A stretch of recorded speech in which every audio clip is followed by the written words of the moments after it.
Hi, my name's Jonathan Hicks. I'm back at the Dice Cup, and this evening I'm joined by Steve. Dave. And we've just finished playing The Seventh Continent. Now I'm going to try and explain how this game works without any spoilers at all. Right, so this video contains no spoilers, and you will see some cards, but all the cards you're going to see come from the rulebook. I've been very careful to pick out the cards you see in the rulebook, so there's nothing here you can't find in the rulebook. So, you are exploring the Seventh Continent, and you're given some kind of curse at the start. You're not told how, but somehow you have to lift the curse by exploring on the Seventh Continent. So you have your people here, and you start off on a particular terrain tile, and the game is very freeform. So on your turn, you can take any of several actions. You might have actions on the terrain card, you might take an action to explore a neighbouring terrain tile, for example, or you might have item cards that you could take actions with as well. So for example, if I wanted to explore in this direction, then you take this sort of pathfinding action, and notice the numbers here. The 0 in the blue is the number of cards you have to draw from an action deck. This kind of represents your energy levels, so the more cards you're drawing, the more energy you're expending to take an action. And if this deck ever runs out, you kind of put them into the discard pile here.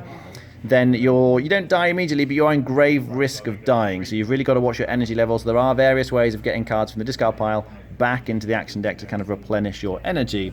So if I was to take this explore action, then I need a certain number of successes. As it stands, though, I don't need any successes, so this is like a free action. I don't have to draw any cards, don't need successes, so you then flip it over, and something happens. In this case, I found a spiky conch. You've picked up a large shell, and I can add this because there's a dice here as an item. It goes next to my character. Each person has a character card with some kind of special ability as well. I would take one of my dice, and 3 is the durability of the item. So it means I get to use this item 3 times. And if I'm taking a music action or a fighting action, then I can use the conch, and it's going to help me in various ways. It might give me extra successes or reduce the number of cards I've got to draw, but that's sort of how items work. And just to give you another example of an action, this is an investigation action, so you can investigate the cliffs over here. This requires you to draw 1 action card, but again, you don't need any successes. So I would draw 1 action card from the top of the deck, and what you're looking for initially is usually the stars on the left hand side. This is the number of successes. So this gives me 1 success, although as it happens, I don't need any. It says 0 there for this particular action.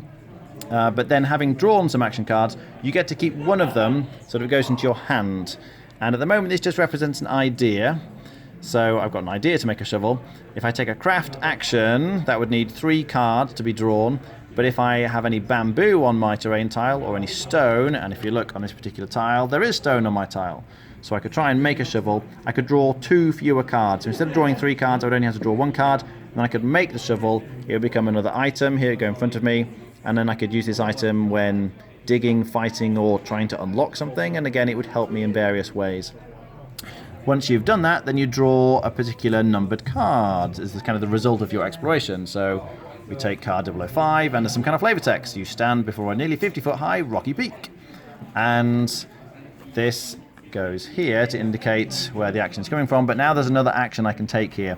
I can do a climbing action. Again, I have to draw cards. I need 2 successes for this, and if I manage to climb to the top of this cliff, I'm going to be drawing another card, and then something's going to happen, and you carry on exploring in that way. Incidentally, it having got the spiky conch I think I got from here, I would then take card 009, and that would provide more of the terrain, if you like, of the Seventh Continent, and then you can start moving around and exploring. There's going to be other things to look at on these other terrain tiles. So I can't really show you any more without showing you spoilers, but all these things that I've just shown you have been discussed in the rulebook. So that's kind of how you play the game. You move around, taking actions, gaining items, exploring, using the items, trying to find your way through the Seventh Continent, and somehow to lift the curse.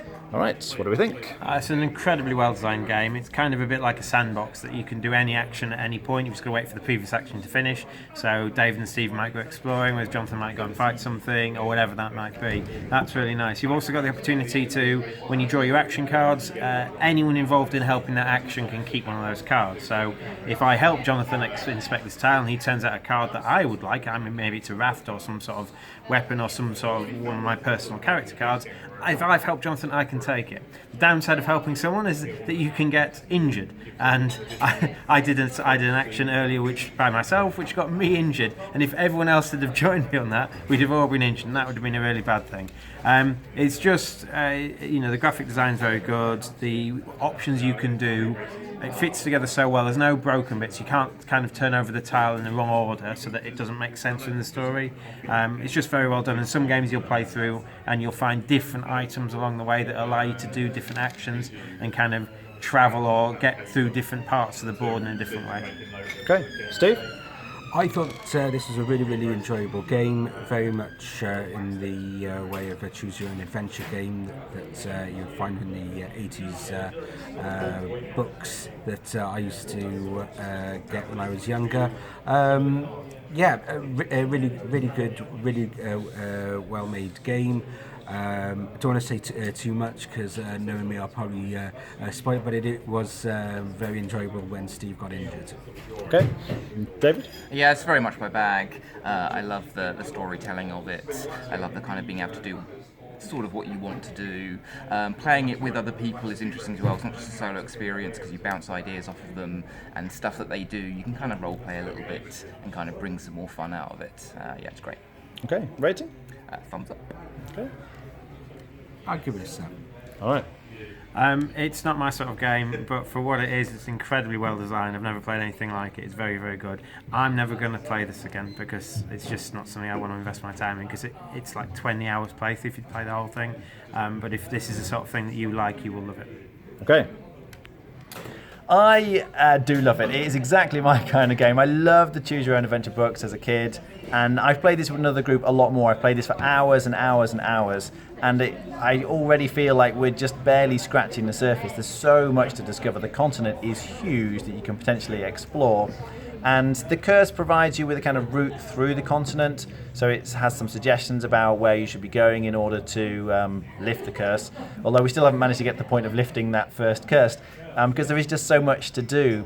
I really like the tension with the action deck. If you draw too many of those cards, once the deck gets low, you're very low on energy. It's like, I need to find some way of getting the cards back from the discard pile. So it can feel very tense at times.